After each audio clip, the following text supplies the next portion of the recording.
Hello and welcome to English for You. I'm Seb. And I'm Mike. And we are talking about quite an interesting topic today, aren't we? Yeah. We're talking about steampunk. Yeah. Now, that's kind of a wide genre of movies and games. Sure, science fiction. It's a type of science fiction. Absolutely. But, like a lot of things, like music has different styles, movies have different styles, science fiction has different styles. And you're right, steampunk is one of the more interesting, definitely one of the newer styles. More memorable. And more memorable. And it's also interesting because it's science fiction, but it also has a foot in the past. Right. So it's sort of imagining what happened if the world of the Victorian era, so the world of early machines and factories and steam trains. No electricity. And computers powered by steam and clockwork and stuff like that. So no microchips, but everything was sort of like the Titanic or something like that. Giant ships powered by steam and stuff like that, and not by electricity as much or anything like that. Right. Kind of like the Titanic, but if the Titanic was in space. Right, exactly, yeah. Right. So, we were just talking about some games that we enjoy from the steampunk genre. So I think we're actually going to mention one of them today later, which is BioShock. Yeah. Saying. I was actually saying that I'm playing that game. It's a game that came out maybe 10 years ago, a little bit more than that. But I actually just decided to replay the game last month. So I started it off, and it's kind of about this mad guy who creates a world under the ocean. And but it's not a sort of science fiction world with, computers and things like that. It's more of an older steampunk science fiction world. Pipes and submarines and, things like that. So it's a very interesting style. And we're going to give you a few examples of it. We're going to give you some of the things to look for. And maybe it'll, get your interest going. Or maybe it's something you've already seen and we'll be able to kind of put a name to a certain style. That's right. Of course. Right, well, let's get started with today's article then. Reading.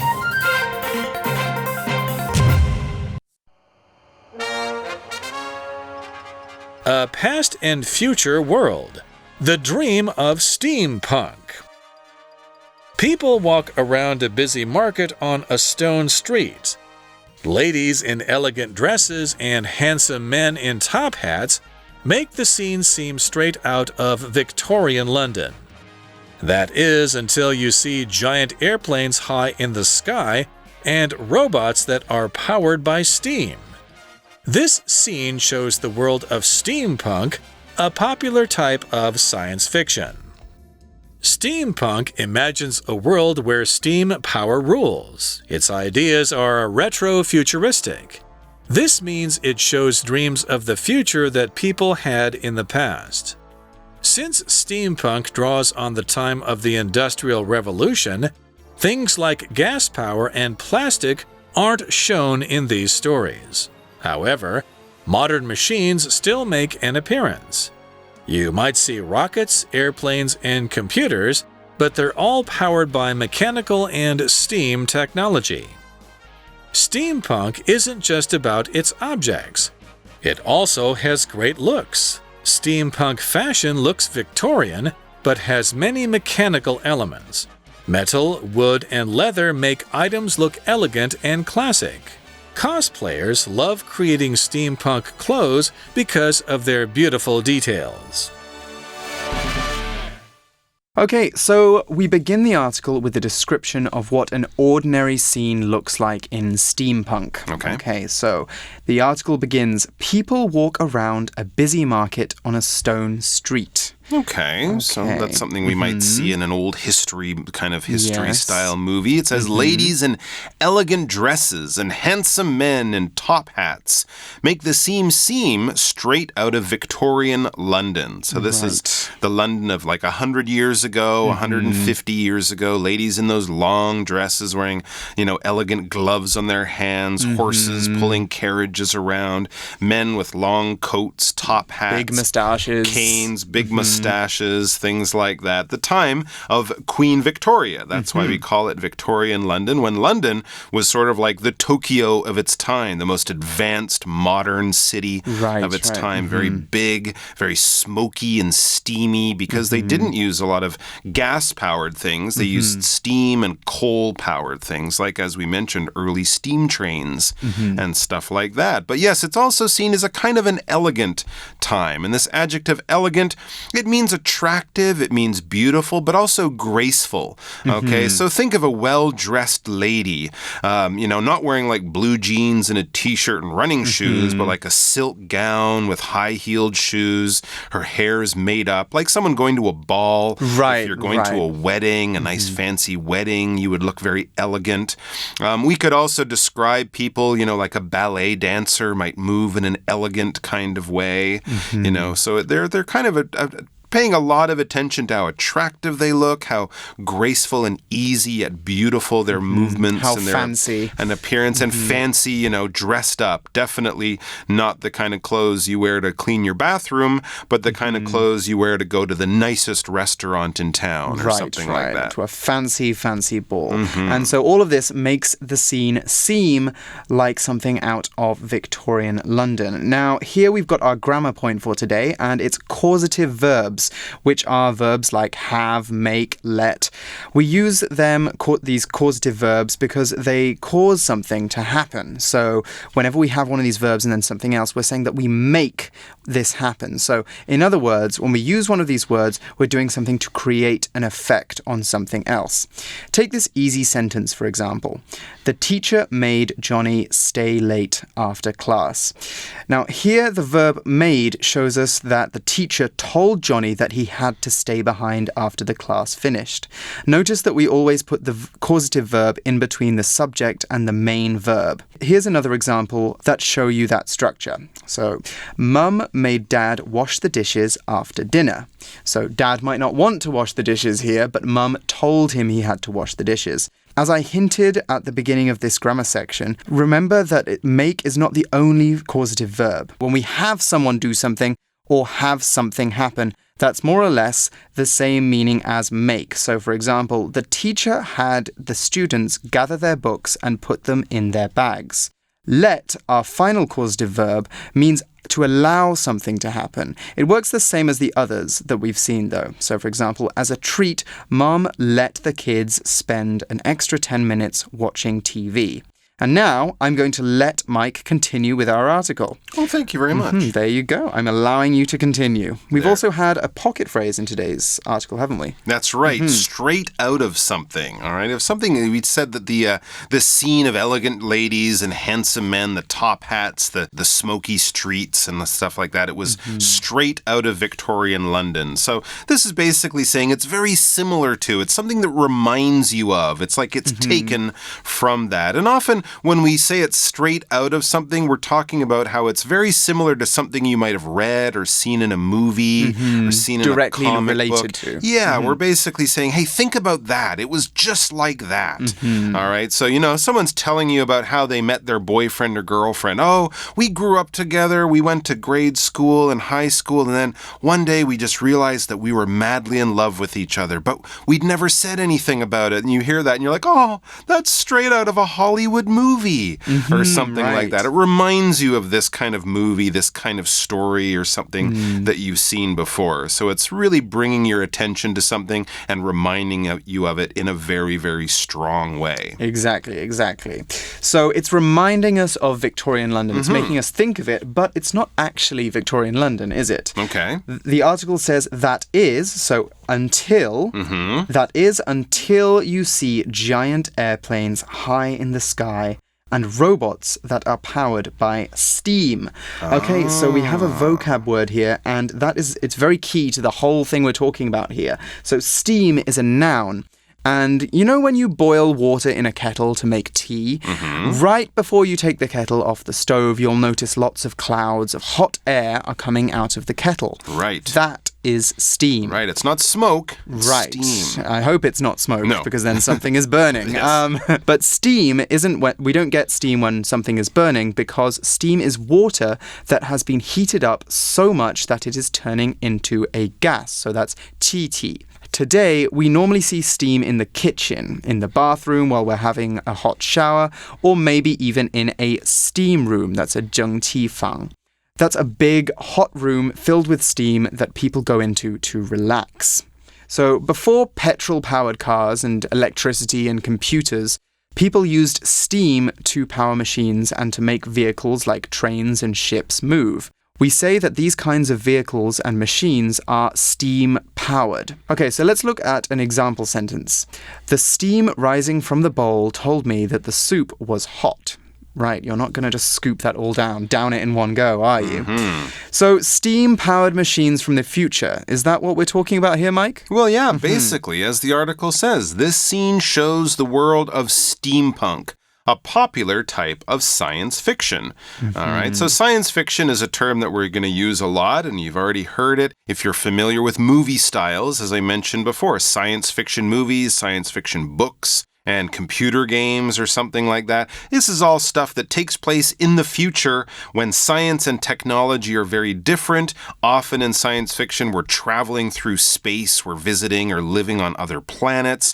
Think of Star Wars, think of Transformers, think of things like that. That's all science fiction, okay? So it's normal people. Maybe they're not always aliens, but they might have aliens in the stories too. But it's basically the world in the future. So we're jumping forward in time, visiting the future, and the imagination of the writer and the filmmaker is really let loose. They can create a world of any kind that they want. So in some movies, there's no steampunk in Star Wars, right? Everything's computer-powered, and the robots are almost like humans and stuff like that. But there's no old technology. So steampunk, though, it kind of imagines a world where science and technology ended back in the Victorian times. They never invented, computers powered with microchips and electricity, but everything is still powered the way it was back then. Right. Things moved forward, they progressed, didn't they? And got more modern, but society didn't really change. And that's kind of why steampunk imagines a world where steam power rules. Okay, so that word rules there, just quickly, we're saying kind of it's like steam power is the main thing, or the thing that everybody relies on. So they're imagining a world where steam power is the most important thing. And now we've got a bit of a difficult concept to introduce here, don't we? Yeah, it says its ideas are retro-futuristic. All right, its ideas are retro-futuristic. What does that mean? Well, we read, this means it shows dreams of the future that people had in the past. Right. So this is a tricky word, and you don't really need it for your exams. In fact, I think this is the first time I read this word. Oh, really? Reading this article. Yeah. But it makes a lot of sense because it's made up of two really cool words that are good to remember, though. Now, one of them is retro, which means 复古, and that's basically old-fashioned, but in a good way. So, when we talk about secondhand clothes and kind of nice decorations and interiors that look old-fashioned, but very fashionable, we can say that those things are retro. Oh, like listening to music on an old record player instead of just using Spotify or something like that. Exactly, or even playing on an old Game Boy or something like that. Those are old-fashioned things that are cool, so we say that they are retro. On the other hand, we have futuristic, and that's the complete opposite. Futuristic means of the future or connected to the future. And so something that looks old but is connected to the future. That's what we're looking at here. So the article goes on to tell us more about the ideas surrounding steampunk. Since steampunk draws on the time of the Industrial Revolution, things like gas power and plastic aren't shown in these stories. Interesting. Yeah, when something is drawn on, this phrase, basically it means that you're using something that's gradually been gained or saved, okay? So you're kind of getting influence from something. You're kind of stealing, borrowing, using ideas or something like that. So this is where you're getting your inspiration. This is where you're getting your ideas.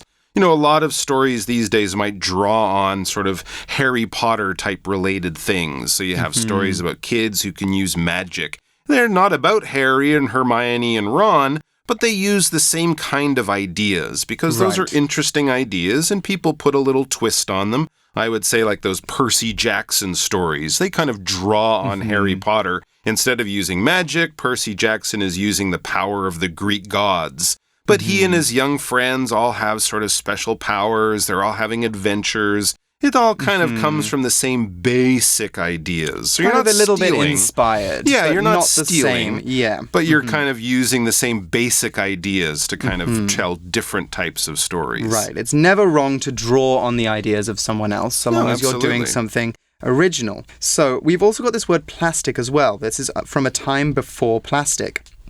Now, look around right now. Look at what's around you. Do you see any pens, 7-Eleven bags, rulers, any of that? Well, maybe even the corner that covers your phones. Those could be plastic too. These are all plastic, and that's because this is a cheap and very useful material that we use to make just about everything. Plastic isn't natural. It's made by using oil that is changed through a chemical process. This means that plastic can be used for a very, very long time. There's just one big problem with that. When you throw plastic away, it can't go back to nature. It's already been changed too much. And that's a big problem because now a lot of the plastic we're throwing away, it just gets, buried underground or it can be burned, but it's very harmful to the environment. It sits there for hundreds of years. Right. So it's not an evil thing. We need it, but we need to be more careful about using it. And a big part of that is cutting out plastic where you can, or cutting down, using less of plastic. So let's move on and look at an example sentence for plastic. Most running shoes are made of different kinds of plastic. I didn't know that, actually. But now I think about it, the soles probably. Yep. Rubbery, kind of, that could be plastic. Yeah. Absolutely. Lots of parts of running shoes are made of plastic. Lots of parts of everything are made of plastic these days. Even people sometimes have plastic parts inside them and artificial limbs and things like that. Anyway, back to the article. It says, however, modern machines still make an appearance. So it doesn't mean that the world of steampunk, nothing's changed and people are still riding horses and stuff. No, they would have airplanes, but these airplanes would be powered by steam, like an old train engine or something like that. It's kind of an interesting idea. And you'll see why a lot of people are attracted to it, because everything looks the same, but it's different. So they do have computers, but the computers aren't made of plastic, and they're not powered by electricity. They're made of iron and steel, and they're powered by steam and stuff like that. So these modern machines will be in the stories. They will make an appearance. If something makes an appearance, it's there. It's part of what you're doing. It's part of what you're seeing. It shows up. It shows up. It could be a character. A famous character makes an appearance in a story. Hey, look, that character's back, or something like that. Or it's just there. It's just a feature of it. It's included in it. Of course. So there's another few things that the article mentions that make an appearance in this world of steampunk. It says, you might see rockets, airplanes, and computers, but they're all powered by mechanical and steam technology. Okay, so we've already talked about steam technology. Let's talk about mechanical technology. Now, when something is mechanical, that is something that has lots of parts to it and works like a machine, but that normally doesn't use electricity. So, for example, imagine an old watch. If you open an old watch up, then you will find lots of tiny little pieces that move together and turn together. Those are mechanical pieces. It shows that it works like a mechanism. Mechanism being the noun form of mechanical. So that's what makes it mechanical. We also saw the word technology as well, didn't we? Yeah, technology is basically when you take science, what people discover in the lab,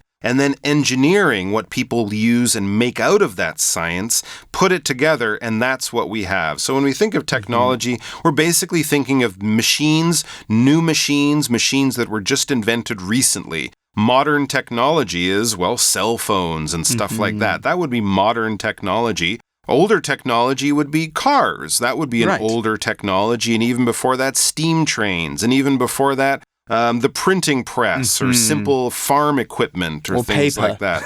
Paper, that's a really old technology. Exactly. So technology changes, But it's always when people are taking the latest science, marrying it to the latest engineering, and using it in a practical way. Not just something that scientists play with, but Not something just pretty. Right, but something we use in our day-to-day lives in a new kind of way to do things for us. For example, right now, we don't have the technology to travel quickly to other planets. Right, But if we went back 70 years, we would have said we don't have the technology to travel to the moon. But we do now. We do. So that's what we use technology for practical purposes, but we're about to find out steampunk isn't just about practical things. You know, it says steampunk, isn't just about its objects. It also has great looks. Okay, so we're saying that it's not just the technology, it's also things with an appearance. It's also about the way things look. And we've talked about the pipes a little bit, but also the fashion, the clothes as well. Absolutely. The clothes are right from that period, that Victorian era. Steampunk fashion looks Victorian, but has many mechanical elements. In the same way that people have computers and stuff, they carry them in their pocket with a phone. In steampunk, people are using this sort of old watch style, old machine elements, mechanical elements. An element is basically a part of something. All right, so when you're putting together an idea, you'll have many different elements. If you're putting together the perfect holiday, there'll be a lot of elements. How do you get there? Where do you stay? What are you going to do? What kind of interesting activities or foods will you eat? All of those things go into making the perfect holiday or a really enjoyable holiday. You can't just book a hotel and have a plane ticket because then what are you going to do? Where are you going to go? What are you going to see? You need more elements. For example, there are many elements to planning the perfect party. Right, Absolutely. A lot of steps. Food, guests, music, location, all that stuff. So what are these elements? What is making this fashion so special? The article says, metal, wood, and leather make items look elegant and classic. Okay, so we saw the word elegant before. It makes it look fancy, but also it gives it a bit of a classic look, doesn't it? It makes it look more traditional. And those are things they used in technology back in the Victorian time. Classic, this adjective means old and loved. It's been around. It was great back then. It's great now. Maybe it's a little old-fashioned, a little out of date, but people still love it. It's classic. Classic movies, classic books, classic stories, classic things like that. For example, the Beatles are one of the classic rock and roll bands. They still have millions of fans around the world, even today. Right, and I think the classic fashion of it is one of the reasons that people like dressing up in steampunk fashion so much, isn't it? Yeah, it's much more well-dressed than just, jeans and a t-shirt. And it says cosplayers love creating steampunk clothes because of their beautiful details. Okay, these are clothes for people who really like clothes, love to wear sort of fancy, complicated, decorative clothes. And cosplayers love that kind of stuff. You might want to dress up as an Avenger or as a Star Wars character, but if you want something with a more detail,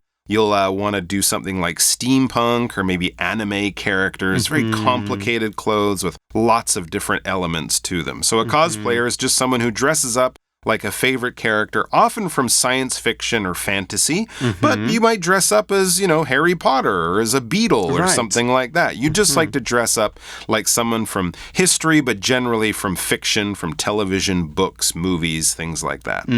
Right. And we also saw the word detail there as well. And now, so detail is a noun, and it's a small piece of information within a larger subject or conversation. So imagine that I'm inviting you to a party. Maybe it's Mike's perfect party. The details about the party might be where the party is located, at what time it will start, when it will end, what you should wear. These are all details. And if my invitation includes all of that information, then it's a very detailed invitation. An invitation with lots of details.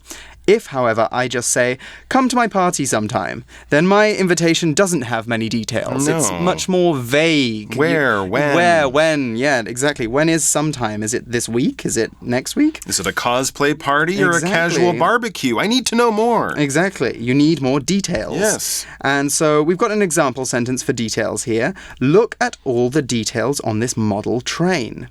Okay, so all the different elements, we could also say, that make this model train interesting. Okay, that's all the time we have today to talk about steampunk, but lucky us, we actually get to talk about this again tomorrow.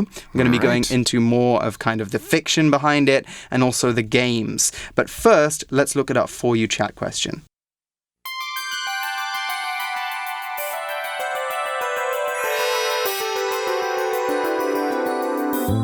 For You chat. Okay, so we're going to be using our imaginations with this one. What do you think Taipei will be like in 100 years' time? Wow, that's a difficult question. Well, first, bigger.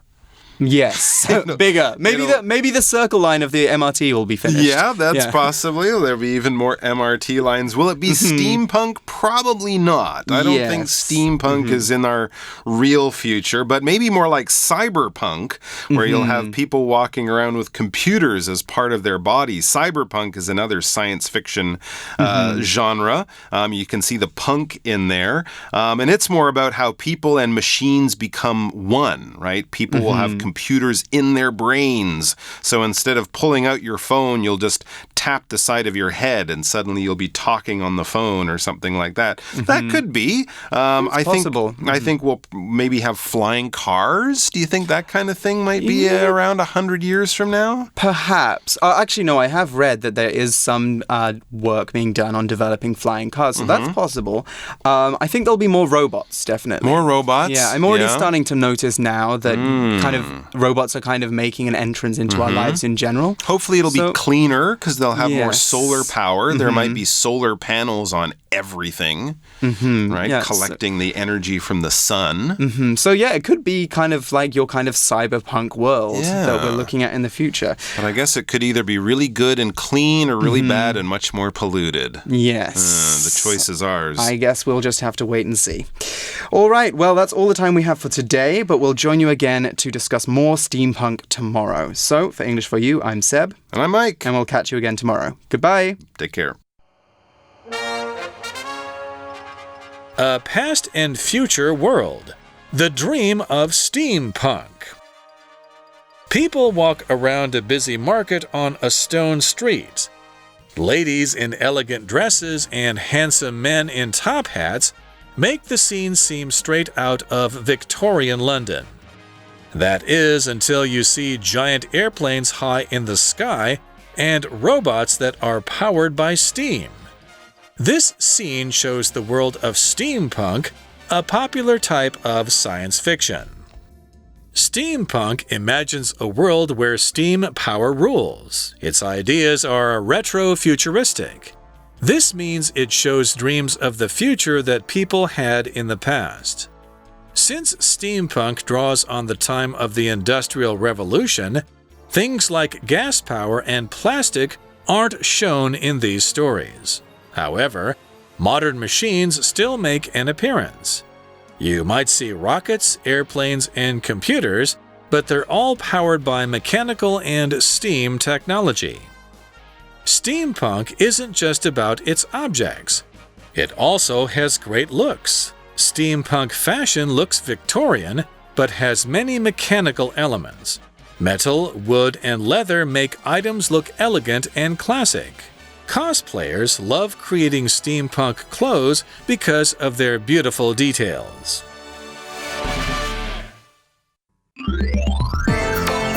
Vocabulary Review. Steam. As Kevin took a hot shower, the steam covered his bathroom mirror. Plastic. This hot dog is made of plastic, but it looks so real that I almost bit it. Technology. The small machine had lots of lights and buttons and looked like a new type of technology. Element. The design of this hot spring looks Japanese, but it has a few Chinese elements. Classic. Lisa likes to wear these glasses to school because their classic look matches her uniform. Detail. Jeremy looked closely at the painting to see all of its tiny, colorful details. 智慧小补帖 Elegant. Science fiction. Retro-futuristic. Mechanical. Cosplayer.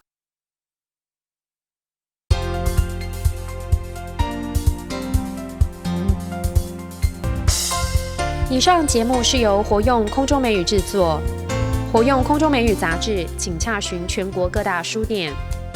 如欲索取试听教材，请来电02-2364-4000 02-2364-4000，或上网查询，网址是 www.english4u.net www.english4u.net